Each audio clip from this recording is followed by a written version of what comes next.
Друзья, всем огромный привет! Я очень рад видеть вас на своем канале. Итак, сегодня на дворе у нас 28 февраля 2025. И можно сказать, что сегодня последний день зимы. Ну, по крайней мере, календарной зимы.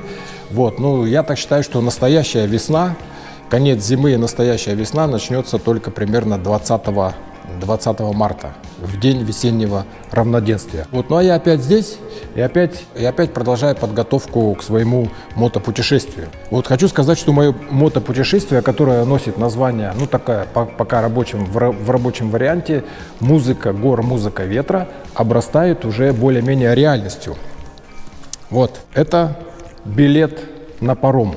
Вчера буквально я заказал билет на паром, который, значит, идет из Италии, итальянского города Анкона в Грецию, город Игуменица. Вот, в прошлом году я уже воспользовался этим паромом, мне все очень понравилось. Вот, паром, значит, стартует вечером. Вот, и получается так, что я утром выезжаю, рано утром выезжаю из дома и к вечеру приезжаю в город Анкона. Вот, там гружусь на паром. И через сутки я, в общем-то, на берегу прекрасной греческой страны. Вот, пока я тянул кота за хвост, как говорится, и все дешевые билеты разобрали, вот, остались только самые дорогие каюты, но пришлось вот брать дорогую каюту. Но разница в 50 евро из-за окна, то есть с окном плюс 50, без окна минус 50. Ну вот, пришлось брать с окном. Так, значит, стартую я 30 мая. Вот, я захватываю там несколько праздничных дней. И, в общем-то, путешествие продлится, запланировано 3 недели. Вот, как я уже говорил, значит, цель мотопутешествия – это красивые горные дороги Греции и Турции. Вот, соответственно, и название я такое подобрал – «Музыка гор, музыка ветра». Вот, ну, это, пожалуй, такое основная такая новость. Вот, мотоцикл у меня практически готов, нужно будет его только обслужить. Поменять масло и, значит, поменять воздушные фильтры. Обычно я покупаю оригинальное масло от Honda.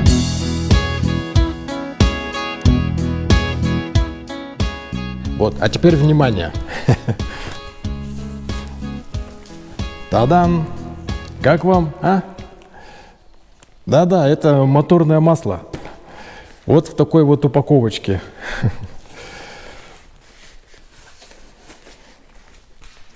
Вот это здесь, значит, получается 4 литра в таком вот тетрапаке. Вот, я, конечно, прекрасно понимаю, что хондовское масло, да, которое якобы предлагается, вовсе там не хондовское никакое, потому что Honda не какая-то там нефтяная компания, которая производит, да, которая может производить масло. Вот. Поэтому наверняка в той баночке залито точно такое же масло, даже, наверное, даже, скорее всего, на класс ниже.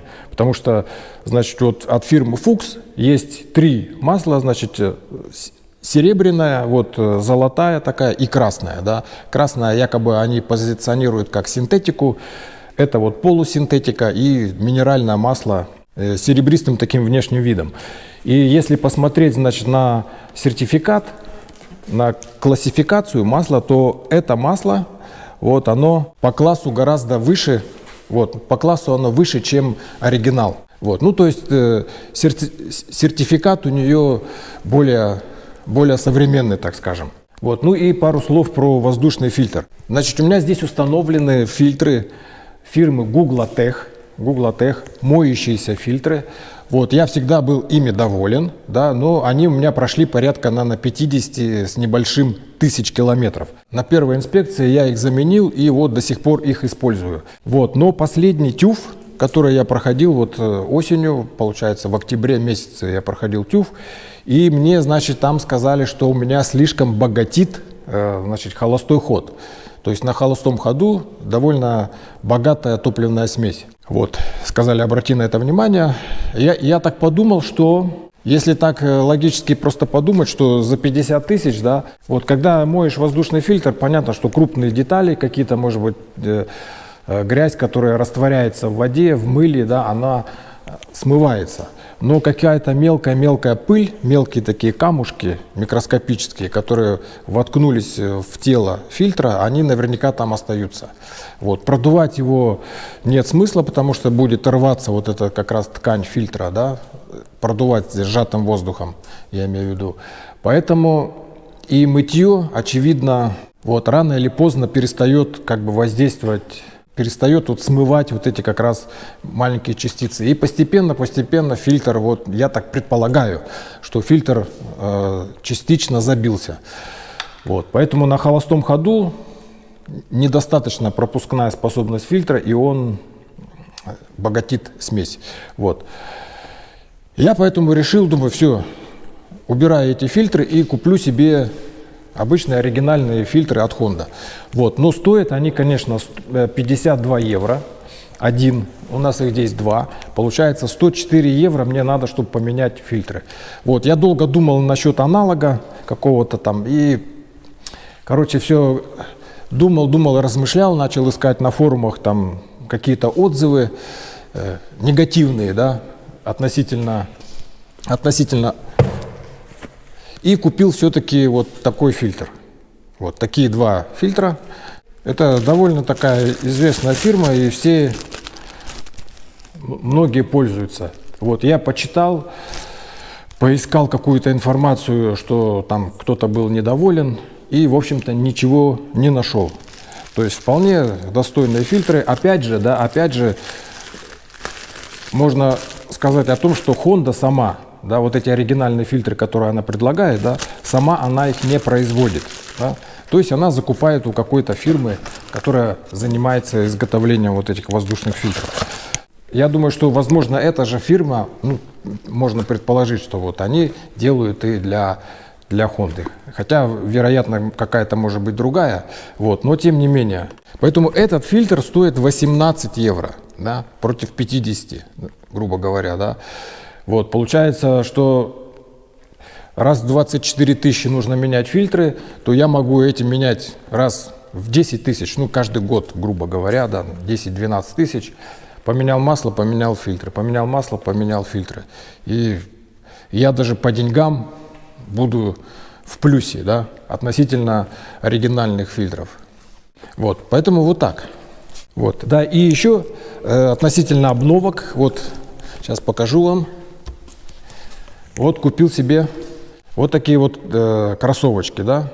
Ну, это такая обувь для трекинга, да. Вот у меня вот они точно такие же. Этой обуви, которая вот у меня, уже 15 лет. Они начали там немножечко уже рваться, изнашиваться внутри. Вот, и я поэтому решил купить точно такие же. Они мне очень нравятся. И вот купил точно такие же. Значит, с мембраной Gore-Tex. Вот, но, правда, на 1 размер меньше. Даже на 1,5 размера меньше. И вообще, я, знаете, заметил такую тенденцию, что что-то у меня все как-то это становится на размер меньше. А некоторые органы на 2 размера. Вот. Ну, действительно, я не знаю, нормально это или нет, но мне никогда еще не было 54 года, это вот первый раз, да, скоро будет 55. И я вот недавно тут достал свои старые кожаные штаны, которые я уже отдал сыну. Говорю, они мне маленькие, тут в поясе не сходятся, вроде. Вот, достал, одел. Пришлось новую дырку на ремне делать. Думаю, да что такое? Что-то весь это самое, засыхаю, не знаю, как к этому относиться. Ну, вот, значит, эти у меня 43 размер, да, а эти, получается, 43,5, а эти 42. Ну, они очень-очень плотно так сидят на ноге, и, в общем, надо их немножечко разносить. Эти, конечно, как тапочки, они уже просто... Ногу в них засовываешь и просто как в тапочках. Почему, значит, с мембранной Gore-Tex? Потому что они непромыкаемые.